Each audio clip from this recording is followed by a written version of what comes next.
Grow, Sell, and Retire is the podcast for the lazy overachiever.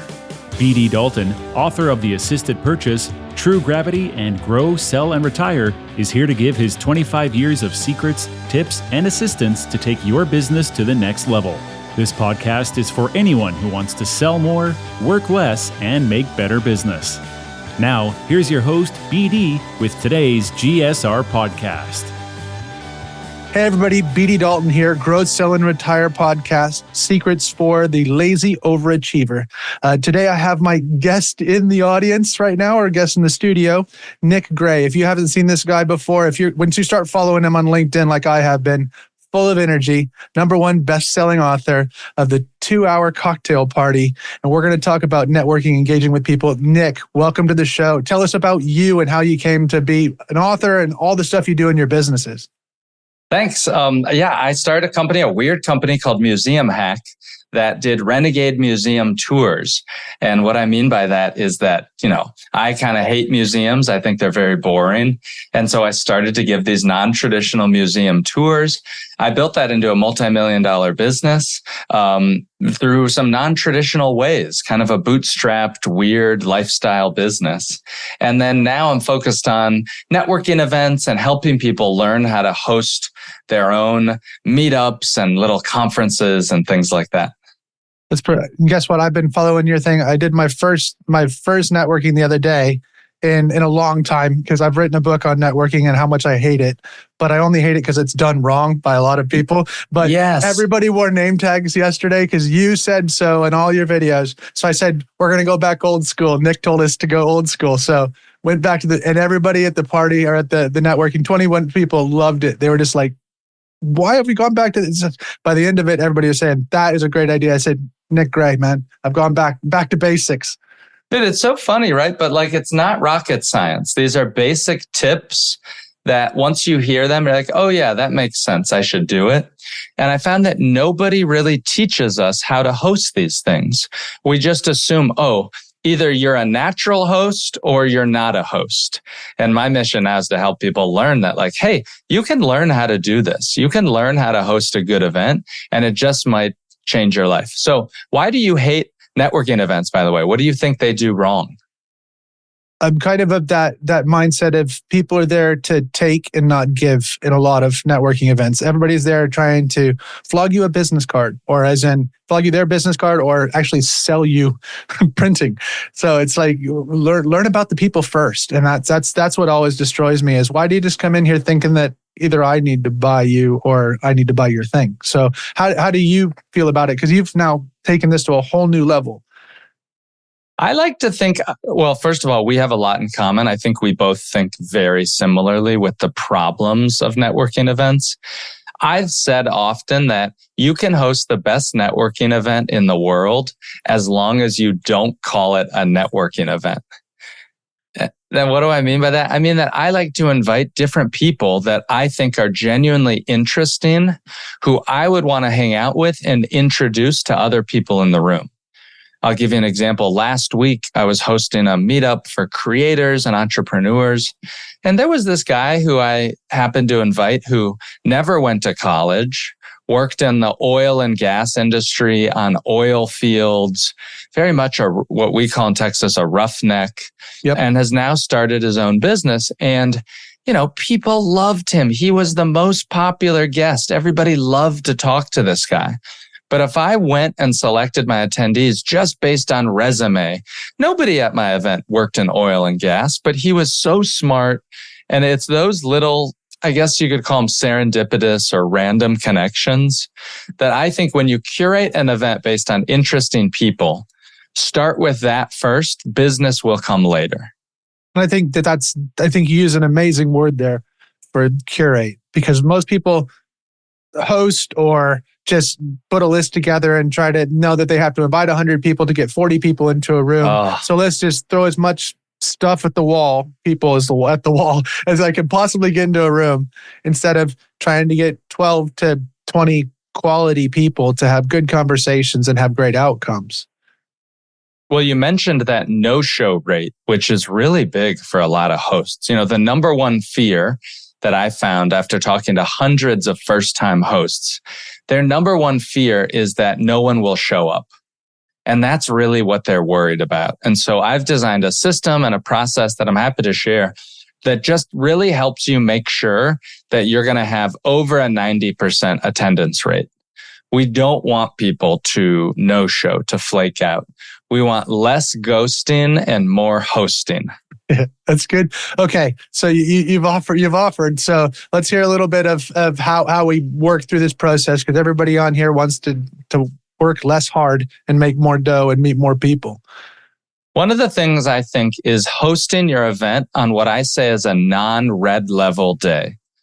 I think red level days are Thursday, Friday, Saturday nights. Most people host their events on those nights, and I think they're bad nights for a new host. I'll tell you why. The reason why is that you're more likely to get bumped. They're more likely to have a schedule conflict. You're more likely to have no-shows, and you're less likely to get confirmations when you host it on busy nights. Instead, I say do a green level day. And a green day would be a Tuesday or a Wednesday evening. By the way, my events are only 2 hours long. And I find that one of the other mistakes people do is they'll set a start time, but they don't set an end time. Or they'll do it for 3 or 4 hours. Hey, networking event, 6 to 10 p.m. That is such an ambiguous, large commitment for people. I would prefer to host something, let's say, for example, 5 to 7 p.m. or 6 to 8 p.m. and allow those who want to stay later to mix and mingle, but give people an easy way to leave if they need to go to dinner or deal with childcare or just handle their duties. But you can host an event on a Wednesday night when you only do it for 2 hours. That's one of the secrets. Perfect. So then when you're inviting people, you talked about the oil guy, you've talked about these other people. So how do I make sure that these people know this is going to be a little bit different than what they're used to at a get up breakfast, passing business cards around and doing all the fun stuff that happens at those typical events? Well, we want to set the expectations early, and we want to set the expectations often to let people know, for example, that there will be name tags, that there will be icebreakers, and that it'll only be 2 hours and that there's an end time. So I tell people in my first invitation, I tell people on the page that I collect RSVPs. And then even at the event itself, I tell them the why we're doing name tags, why we're doing icebreakers. So I might say something like, hey, I've met so many awesome people here in New York City. We're going to do a round of icebreakers because I was tired of going to events and never knowing who's in the room and who I might want to talk to. So I know it might sound cheesy or silly, but bear with me. I think this will give you a conversational crutch to go say hey to somebody new. So I say that at all my events to let people know the why. That's really good. Well, I followed your thing last night. We got together in threes. They had to put together a business plan in 15 minutes that they all three worked on, and they were going to promote to everybody. And so everybody got up and sold their new business idea that they were going to work on together. So that's pretty cool. So I said, and then what's the business plan about how many people hate BD in the room? Because I made you talk to a bunch of people. So I took something out of the book from you. It's like getting back to things that people uncomfortably want to move forward, I think. So what are some of the icebreakers that you've used just for simple things so that people that aren't used to or might feel, because in England, people don't like to upset people, and they're a little bit more withdrawn than we would consider ourselves as Yanks, as Americans. So what are some nice icebreakers that they might be able to warm up on? And I'm glad you mentioned to warm up on, because when we do icebreakers, you want to think about the easiest possible icebreaker at the beginning of your event when there's no rapport built up. So I like, and I know it sounds stupid, but just trust me, the one that I like is to have everybody say their name, say what you do for work or how you spend your days, and then say one of your favorite things to eat for breakfast. Now, I know that might seem silly or like we're in middle school, but the idea is that you just want an answer that's easy for people to share, that doesn't impose anxiety on the introverts, that's quick to answer, and that expresses a little bit about their personality. Because remember, what you don't want is the brain teaser icebreaker, like you alluded to. You don't want something controversial. You don't want people to be scared or worried or to think that people will judge them based on their answer. A good example of a judgment icebreaker that I don't like at the beginning would be, say your favorite book, your favorite business book, or something like that. Or sometimes they do these masterminds. They say one thing that you're struggling with. I find at the beginning of an event, that's not the appropriate time to ask. We just want to get people warmed up. That's good. And I don't think anybody wants to admit to a bunch of strangers what they're struggling with, do they? No. And it's a big challenge, especially, do they say that because they're trying to get people to admit that they're human? The reason I think they ask the challenge is to try to mastermind and get help and input from all the other amazing people in the room. And there is a time and a place to ask a question like that, but it's not at the beginning when there's no rapport or trust built up. So you've got name tags. Talk about who should arrive when, because that's one of the things I was watching one of your videos yesterday, and who should arrive when, and how do you kind of pad out things and use friends or work with friends? So for a new host, remember their biggest fear is that nobody's going to show up. And the first 10 to 30 minutes of an event are what I call the awkward zone. The awkward zone happens at many events, almost all events. And it's when not enough people have gotten there for it really to be a party. Many times the people you know the least are the ones who arrive first. And it's like, I'm stressed out as a host and now I have to make awkward small talk with these people. What I recommend that people do is ask some of your close friends, or what I call your core group, to show up 15 minutes early. They can also help you get the place ready, do name tags, welcome guests. We're recording this in the winter now, so handle coats or jackets or something like that. But having that group that you feel safe and secure and comfortable with show up early will really help you as a host have a little bit more confidence and do a little bit less work of small talk during that first 10 to 20 minutes of the awkward zone. So what do you feel is probably the best party outcome that you've had? Like the best person that you've met, or the best business deal, or the best thing? What's the best thing that you serendipitously didn't think was going to happen? You didn't invite me and say, I know that BD's has tickets to the Lakers or whatever it was, but you invited somebody that just kind of came out of nowhere, but it actually was like, this is the most amazing thing that I've ever met at a party.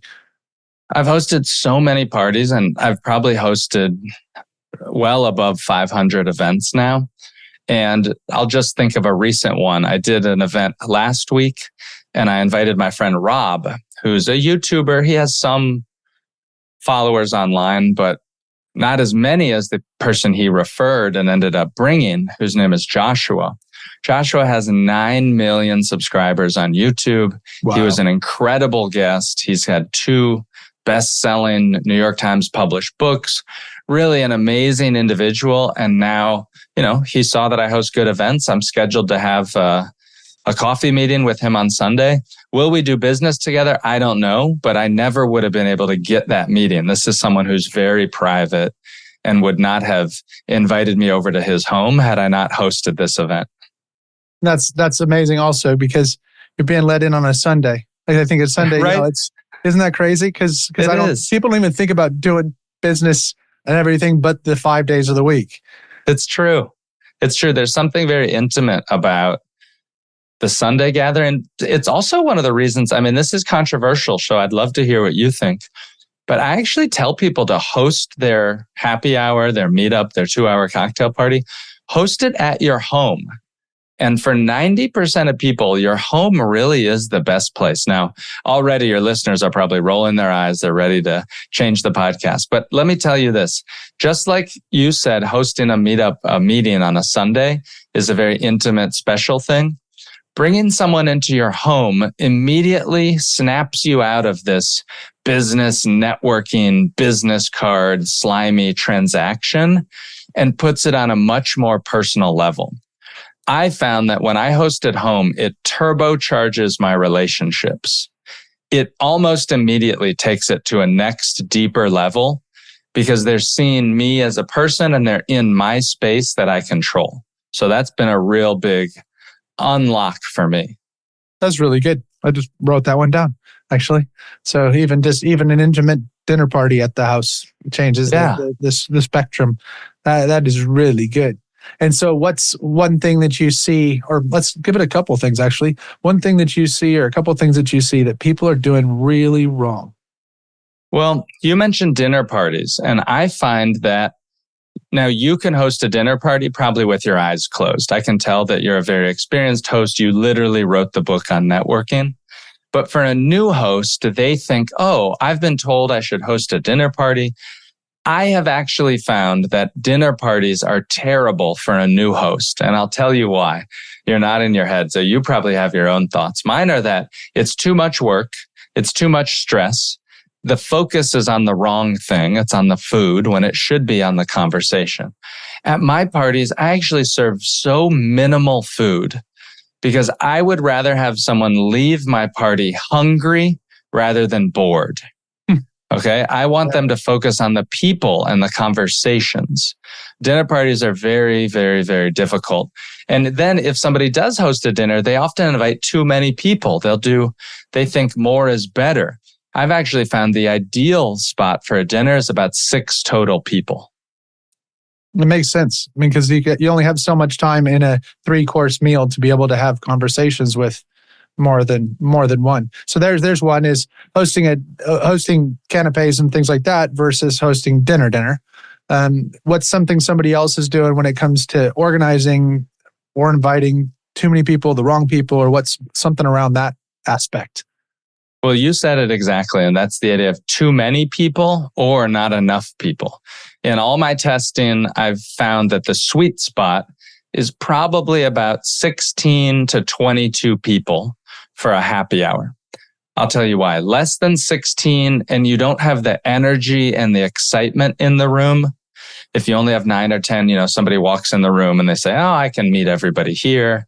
I don't really want to talk.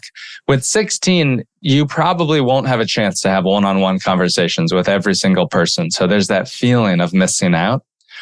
More than that, though, and you alluded to this, you have to invite 100 to get 40.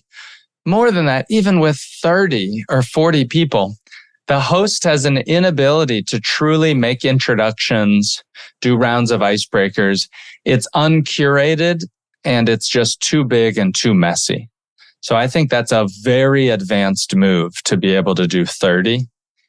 In fact, I hosted some events this past month and one I had 33 because I just couldn't stop inviting people. And another I had 22.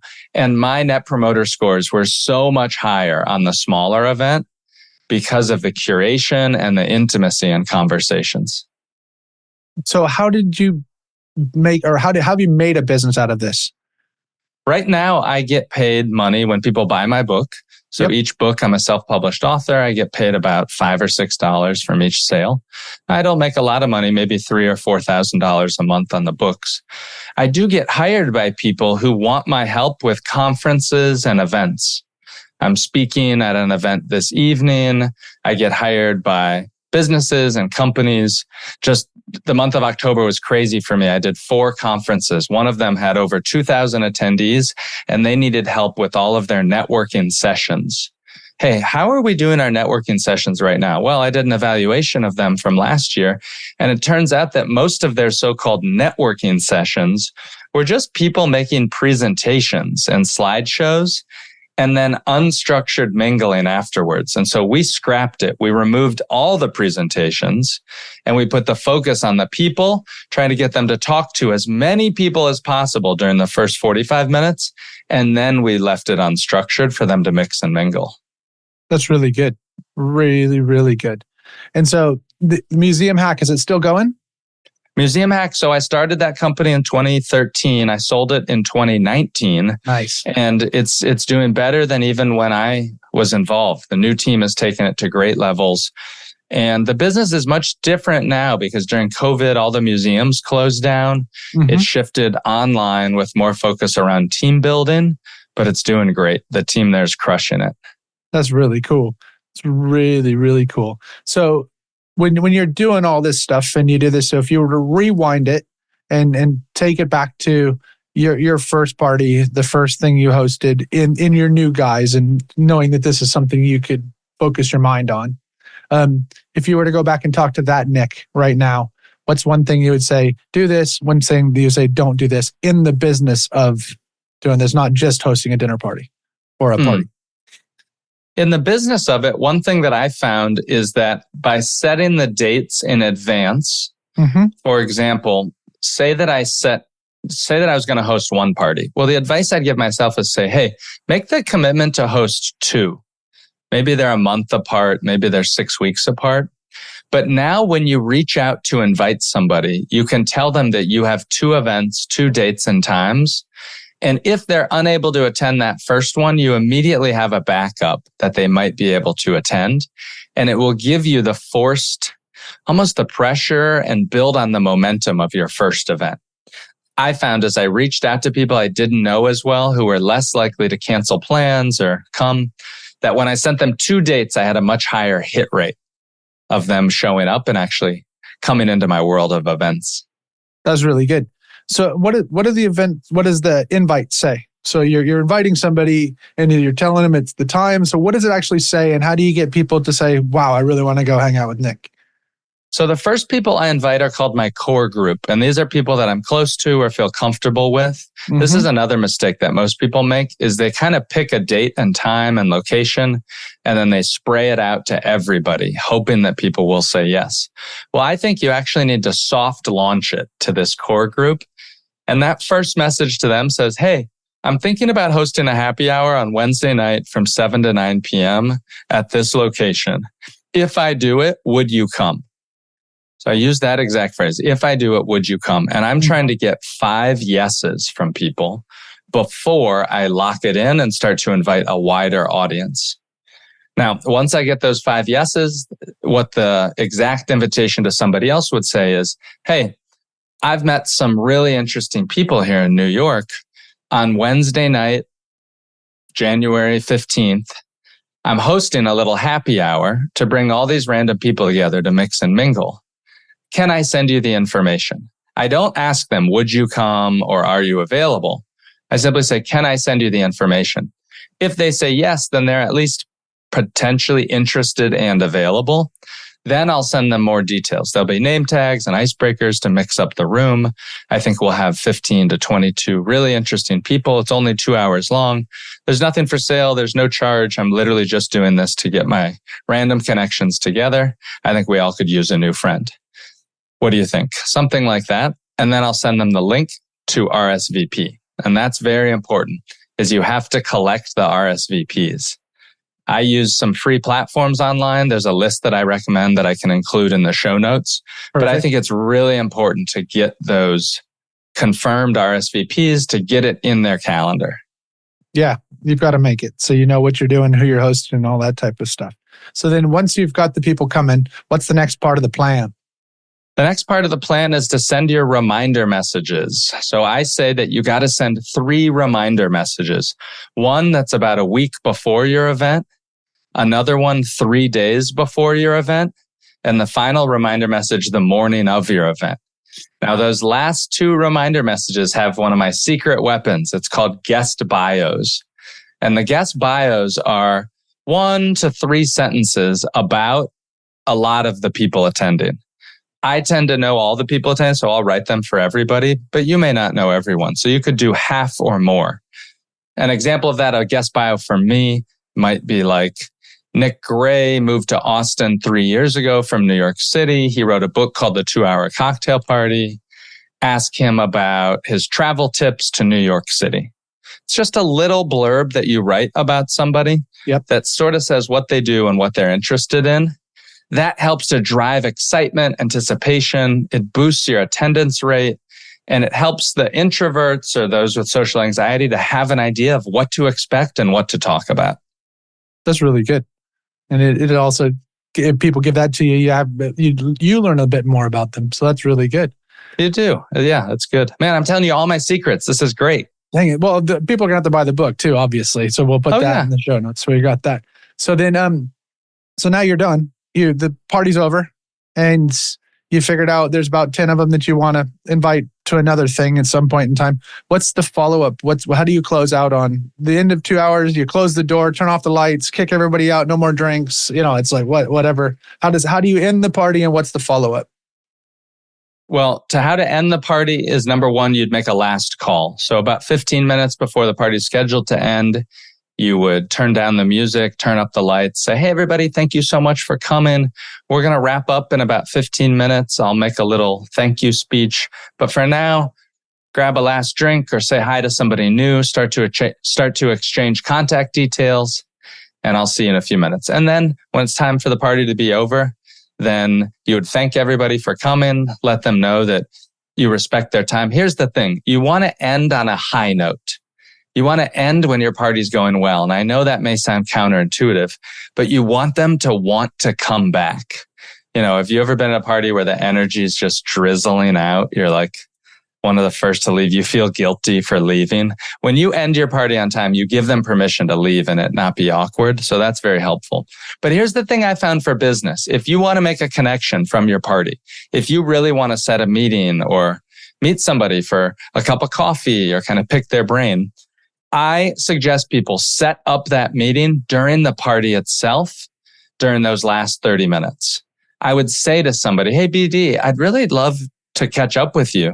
Can we do a call or meet for coffee tomorrow or the next day? I found that if you try to follow up and set that meeting, it's much harder to, because life goes on. People go to work. Their schedule gets busy. But when you have their full attention, when they see you in a generous light of being the host, they're much more likely to schedule that meeting right then. That is really, really good. So kind of the rewind section here.